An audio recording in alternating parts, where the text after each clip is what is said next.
انسانی زندگی میں بعض باتیں ہوتی ہیں جس پر انسان کو بڑا اعتماد ہوتا ہے، پکا اعتماد ہوتا ہے، بھروسہ ہوتا ہے کہ یہ تو لوہے کی لکیر ہے، یہ تو ہو کے رہے گا۔ اس پکے اعتقاد کو یقین کہتے ہیں۔ یہ یقین مشاہدے سے بھی بنتا ہے اور خبر سے بھی بنتا ہے۔ مشاہدے سے تو اس طرح کہ ہم نے کبھی بجلی کی ننگی تار کو ہاتھ نہیں لگایا، کیوں کہ ہم نے لوگوں کو ننگی تار کو ہاتھ لگاتے ہوئے مرتے دیکھا ہے یا سنا ہے۔ کیونکہ ہم نے دیکھا یا سنا اس لیے ہم خود تجربہ نہیں کرتے۔ سانپ سے بندے کو مرتے دیکھا ہے، اتنا خوبصورت نرم سانپ ہوتا ہے، کبھی ہاتھ نہیں لگاتے۔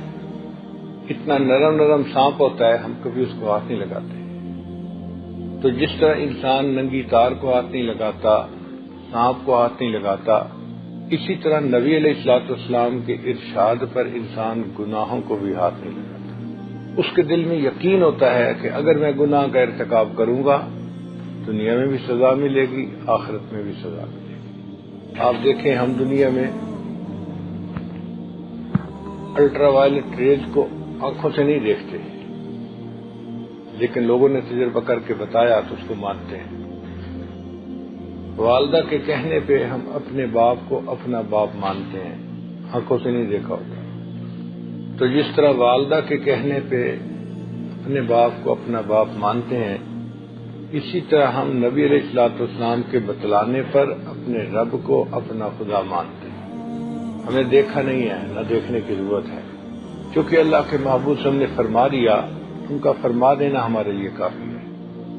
چنانچہ نبی علیہ السلام جو شریعت اللہ کی طرف سے لے کر آئے ان پر اعتماد کرتے ہوئے اس کو مان لینا، اس کو ایمان کہتے ہیں۔ اب یہ یقین جتنا پکا ہوگا اتنا انسان کے اعمال مضبوط ہوگے۔ درخت کی جڑیں جتنی مضبوط ہوتی ہیں درخت کا پھل اتنا بہترین ہوتا ہے۔ تو بندے کا یقین جتنا بہتر ہو اتنا اعمال اس کے اچھی کوالٹی کے ہوتے ہیں۔ جب کوئی مریض ہاسپٹل میں لایا جاتا ہے تو اس کے بخار کی دو وجوہات ہوتی ہیں۔ ایک کو کہتے ہیں ڈفرینشل ریزن۔ ڈفرینشل ریزن کا کیا مطلب؟ امکانی وجہ۔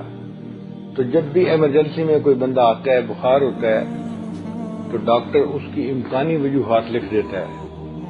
اس بندے کو ملیریا بھی ہو سکتا ہے، انفیکشن بھی ہو سکتا ہے، وائرس بھی ہو سکتا ہے۔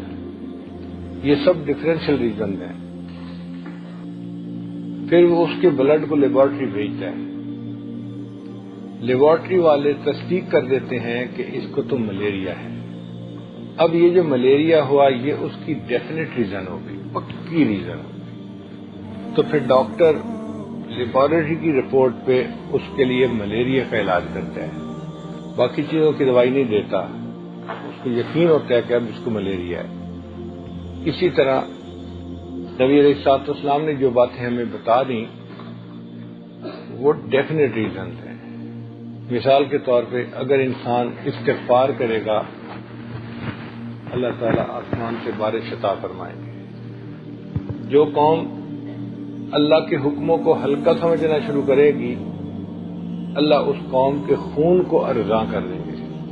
آج ہم آنکھوں سے دیکھ رہے ہیں کہ مسلمان اللہ کے حکموں کو آج ہلکا سمجھتے ہیں، اس کے بدلے میں مسلمان کا خون آج کتنا ارزاں ہو گیا ہے۔ تو جو نبی علیہ السلام نے فرمایا اس پر ہمیں چاہیے کہ ہم پکا یقین بنا لیں کہ یہ تو ہو کے ہی رہنا ہے۔ جب یقین پکا ہوگا پھر نیکی کرنا بھی آسان ہوگا اور گناہوں سے بچنا بھی آسان ہوگا۔